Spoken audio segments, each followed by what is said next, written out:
পেট কলের থ্রুতে যে সমস্ত মেয়েদের সঙ্গে ইদানিং আমার কথা হয়ে থাকে তাদের মধ্যে বেশিরভাগই কিন্তু আমাকে কমপ্লেন করে যে দাদা আমার ভালোবাসার মানুষটি বর্তমানে আমাকে আগের মতো ভালোবাসে না। যে মানুষটা আমাকে প্রচণ্ড ভালোবাসতো, যে মানুষটা আমাকে ইমপ্রেস করার জন্য সর্বদাই আমার পেছনে পড়েছিল, একটা সময়ের পর সে মানুষটার এরূপ ব্যবহারের কারণেই কিন্তু আমি সে মানুষটিকে ভালোবাসতে বাধ্য হয়েছি। বাট সময়ের সঙ্গে সঙ্গে সে মানুষটার ভালোবাসা আমার প্রতি কমে গিয়েছে। এমতো অবস্থায় আমাদের কি করণীয়? কেননা সেই মানুষটাই কিন্তু আমাদেরকে সেভাবে ভালো না বাসার পাশাপাশি অবহেলা করে, ইগনোর করে, ইম্পর্টেন্ট দেয় না। এরই পাশাপাশি অনেক মেয়ে এমনটাও বলে থাকে যে দাদা কেউ কেউ তো আমাদেরকে ছেড়ে চলে গিয়েছে। তো এই পরিস্থিতিকে ঠিক করার জন্য আমাদের কি করণীয়? কি এমন করলে সে মানুষগুলো আমাদেরকে সর্বদাই ভালোবাসবে, আমাদেরকে সর্বদা চোখে হারাবে? তো আমি এই ভিডিওতে তোমাদেরকে অবশ্যই সে বিষয়ে কথা বলবো। তার আগে তোমাদেরকে একটা বিষয় বলে রাখা জরুরি, এক হাতে তালি বাজে না। যার ফলে সে মানুষটার দোষের কারণে আজ তুমি অবহেলিত, তোমারও কিছু দোষ রয়েছে। আজ এই ভিডিও দ্বারা আমি তোমাদেরকে মেয়েদের কটি কোয়ালিটি সম্পর্কে কথা বলবো, যে গুণগুলো যে কোনো মেয়ের মাঝে থাকলে যে কোনো পুরুষ সর্বদাই তাদের প্রতি আকৃষ্ট হবে, এবং এই আকৃষ্টতেই যে থেমে থাকবে তা কিন্তু না, সারা জীবন তাদের প্রতি তারা একই রকম ভালোবাসা দেখাতে বাধ্য। এবার কথা হচ্ছে কি, আমার বলা সেই সমস্ত কোয়ালিটিগুলোর মধ্যে কোন কোন কোয়ালিটি তোমাদের মাঝে আছে একটু মিলিয়ে নাও। যদি কোনো কোয়ালিটি তোমাদের মাঝে না থেকে থাকে তবে সেই কোয়ালিটিগুলোকে ডেভেলপ করার চেষ্টা করো। কেননা যখন তুমি সম্পূর্ণ দিক থেকে পারফেক্ট হবে তখন কিন্তু তোমার নিজের প্রতি কনফিডেন্স বেড়ে যাবে। সর্বপ্রথম যে পয়েন্টটাকে নিয়ে আমি তোমাদের মাঝে কথা বলবো সেটা হচ্ছে নারীসুলভ আচরণ। দেখো বন্ধুরা, বর্তমানে আমরা যে যুগে পা রেখেছি, যুগ যেভাবে ডেভেলপ করছে, এই ডিজিটাল যুগে কিন্তু প্রত্যেকটা মানুষই কিন্তু নিজেদেরকে আপগ্রেড করছে। এমতো অবস্থায় মেয়েরাও আগের থেকে অনেকটাই ডেভেলপ হয়েছে। বাট আপগ্রেড বলো, ডেভেলপ বলো, এর অর্থ এটা না যে তুমি তোমার শালীনতাকে হারিয়ে ফেলবে। এমন কিছু মেয়ে রয়েছে যাদের মেয়েসুলভ আচরণ তো নেই, বরং তারা পুরুষের মতো আচরণ করে থাকে। এবার সে সমস্ত মেয়েদের হয়তো অনেক বন্ধু বান্ধবী থাকবে, তাদের পেছনে অনেক ছেলে পড়ে থাকবে। তাদের এই পুরুষের মতো আচরণের কারণে তাদের প্রতি অনেকেই হয়তো আকৃষ্ট হবে। বাট একটা কথা সর্বদাই খেয়াল রাখবে যে কারোর প্রতি আকৃষ্ট হওয়া এবং সে মানুষটিকে জীবন সঙ্গিনী হিসেবে মেনে নেওয়া বা ভাবা দুটো কিন্তু এক নয়। একটা মেয়েদের উদ্দেশ্যে যদি আমি বলি যে তোমরা যদি কোনো ছেলের সঙ্গে প্রেম করাকালীন সেই ছেলেটার মধ্যে যদি পুরুষালী স্বভাব না থাকে, যদি তাদের মধ্যে মেয়েলোপনামো স্বভাব থেকে থাকে, তবে তোমরা কি কোনো পুরুষকে পছন্দ করবে? আমি গ্যারেন্টিতে বলি না। কেননা প্রত্যেকটা মেয়েই কিন্তু চাই এমন একটা ছেলে তাদের জীবন সঙ্গী হবে যার মধ্যে পুরুষালী স্বভাবটা থাকবে।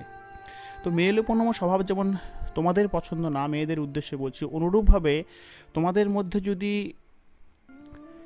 মেয়ের গুণটা না থাকে তবে তোমাদেরকে কিন্তু কেউ জীবন সঙ্গিনী হিসেবে মেনে নিতে চাইবে না বা পছন্দ করবে না। এবার কথা হচ্ছে কি, নারীসুলভ আচরণ বলতে আমি কি বোঝাতে চেয়েছি? দেখো, মেয়েদের মধ্যে মাতৃত্ববোধ, মমতাময়ী, তাদের মধ্যে স্নেহ, মায়া, মমতা, ভালোবাসা, এই সমস্ত বিষয়গুলো কিন্তু খুবই আবশ্যক। কেননা মেয়েরা কিন্তু মায়ের জাত হয়ে থাকে। আর মায়েরা যদি একটু মমতাময়ী না হয় তবে কিন্তু তাদের প্রতি কোনো ছেলেই কিন্তু সেভাবে আকৃষ্ট হয় না।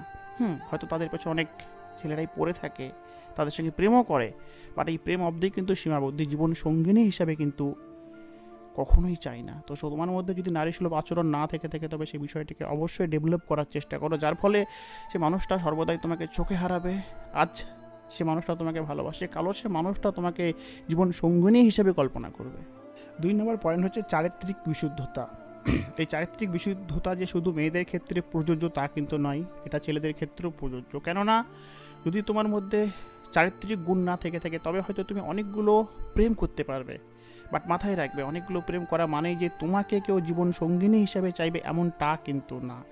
যেভাবে একটা মেয়ের উদ্দেশ্যে যদি আমি বলি, তারা সর্বদাই চেয়ে থাকে এমন একটা পুরুষ যে পুরুষটা চারিত্রিক দিক থেকে ভালো হবে, চরিত্রবান হবে। অনুরূপভাবে ছেলেরাও কিন্তু এমন একটা মেয়েকে চায় যে মেয়েটার চরিত্র ভালো হবে, চরিত্রের মধ্যে বিশুদ্ধতা থাকবে। সো নিজের মধ্যে এই কোয়ালিটিটাকে ধরে রাখার চেষ্টা করো। কখনো এই যুগের সঙ্গে তাল মিলিয়ে নিজের চরিত্রকে হারিয়ে ফেলবে না। কেননা তোমার এই চারিত্রিক বিশুদ্ধতা না থাকার কারণে হয়তো তুমি অনেকের কাছেই ভালোবাসা পাবে, বাট তারাই কিন্তু তোমাকে কখনো জীবন সঙ্গিনী হিসাবে চাইবে না। পরবর্তী পয়েন্ট, আত্মসম্মানবোধ। আত্মসম্মানবোধটা মেয়েদের থাকা খুবই আবশ্যক। বর্তমান সময়ে অনেক মেয়ে এমন রয়েছে যারা একটু গায়ে ঢলা প্রকৃতির হয়ে থাকে। লক্ষ্য করে দেখবে তারা অনায়াসে ছেলেদের সঙ্গে মিশে, তাদের অনেক বন্ধু বান্ধব থেকে থাকে। এবার বন্ধু বান্ধব থেকে থাকলে যে সেই মেয়েটিকে খারাপ বলছি তা কিন্তু না, বাট তাদের মধ্যে এমন কিছু মেয়ে রয়েছে যারা একটু গায়ে ঢলা প্রকৃতির হয়ে থাকে। এবার গায়ে ঢলা অর্থে কি বোঝাতে চেয়েছি এটা নিশ্চয়ই তোমাদেরকে ভেঙে বলতে হবে না। যদি তুমি এরকম প্রকৃতির হয়ে থাকো, তবে একটা কথা সর্বদাই খেয়াল রাখবে, তোমার এই প্রাকৃতিক বৈশিষ্ট্যর জন্য বা চারিত্রিক বৈশিষ্ট্যর জন্য হয়তো তোমাকে অনেকেই পছন্দ করবে, তোমার পেছনে অনেক ছেলেই ঘুরঘুর করবে, তোমার লাইফে অনেক প্রেমও আসবে, তুমি হয়তো অনেক প্রেমও করবে, বাট একটা কথা স্মরণ রেখো, এই বৈশিষ্ট্যর কারণে এই চারিত্রিক বৈশিষ্ট্যর কারণে তোমাকে সবাই ভালোবাসবে, প্রেমিকা হিসেবে কাছে যাবে বা প্রেমিকা হিসাবে সর্বদাই তোমাকে পাশে চাইতে পারে, কিন্তু তার সীমাবদ্ধতা কিন্তু এই প্রেমিকা অবধি থাকবে। কেননা তারা কখনো তোমাকে জীবন সঙ্গিনী হিসেবে কল্পনা করবে না। তোমাদের উদ্দেশ্যে বলি, মেয়েদের উদ্দেশ্যে, যদি তোমরা কোনো ছেলেকে দেখো যে সেই ছেলেটা একটু মেয়েদের সঙ্গে বেশি ঢলাঢলি করে, তার অনেক গার্লফ্রেন্ড রয়েছে, সে মেয়েদের সঙ্গে অনেক কিছু করেছে যা তোমরা জানো, সেই ছেলেটির সঙ্গে প্লে বয় টাইপের তোমরা প্রেম করতে পারো, বাট তাদেরকে হাজব্যান্ড হিসাবে আশা করবে এমনটা কিন্তু কখনোই না। আমরা সবাই এমন একজনকে চাই যার মধ্যে আত্মসম্মান বোধটা থাকবে, যাকে থেকে মন থেকে একটা রেসপেক্টেড ভাবনা কাজ করবে। সো যদি তোমার মধ্যে এই কোয়ালিটিটা না থেকে থাকে, তবে এটিকে ডেভেলপ করার চেষ্টা করো, কেননা এটা না থাকলে কিন্তু তুমি অনেকের কাছে পছন্দের পাত্র হবে, বাট জীবন সঙ্গিনী হিসাবে কিন্তু কেউ তোমাকে কল্পনা করবে না। পরিষ্কার পরিচ্ছন্নতা, পরবর্তী পয়েন্ট। দেখো, মেয়েরা ইউজুয়ালি ছেলেদের থেকে বেশি পরিষ্কার পরিচ্ছন্ন হয়ে থাকে, বাট কিছু মেয়ে এমনও রয়েছে বর্তমান সময়ে, তারা কিন্তু বাইরে থাকাকালীনই নিজেদেরকে বেশ সাজগুজ করে বাইরে রাখে বা অন্যের সামনে নিজেকে প্রেজেন্ট করে, বাট তারা কিন্তু প্রকৃতই পরিষ্কার পরিচ্ছন্ন হয় না। আমরা খুবই গুরুত্ব সহকারে এই বিষয়টিকে অ্যানালাইসিস করে দেখেছি যে বাড়িতে তারা কখনোই নিজেদেরকে গুছিয়ে রাখে না বা বাড়ি ঘরকে গুছিয়ে রাখে না, পরিষ্কার পরিচ্ছন্ন রাখে না, বাট বাইরে যখন বেরোয় তখন এমনভাবে বেরোয় যে তার মতো গোছগাছ বা পরিষ্কার পরিচ্ছন্নতা হয়তো কেউ জানে না। এমন টাইপের মেয়েদেরকে কিন্তু কেউ পছন্দ করে না। একটা বিষয় লক্ষ্য করে দেখবে, যদি তুমি কোনো একটা গার্লস হোস্টেলে যাও, সেই গার্লস হোস্টেলে কিন্তু 100টা রুমের মাঝে 80টা রুমেতেই কিন্তু দেখবে মেয়েদের পরিষ্কার পরিচ্ছন্নতার ছবি, বাট ওরই পাশাপাশি যদি একটা বয়েজ হোস্টেলে যাও, সেখানে গিয়ে দেখবে 100টার মধ্যে 10টা পরিষ্কার পরিচ্ছন্নতার ছবি, বাদ বাকি 90টাই কিন্তু অগোছালো। মেয়েরা কিন্তু মায়ের জাত।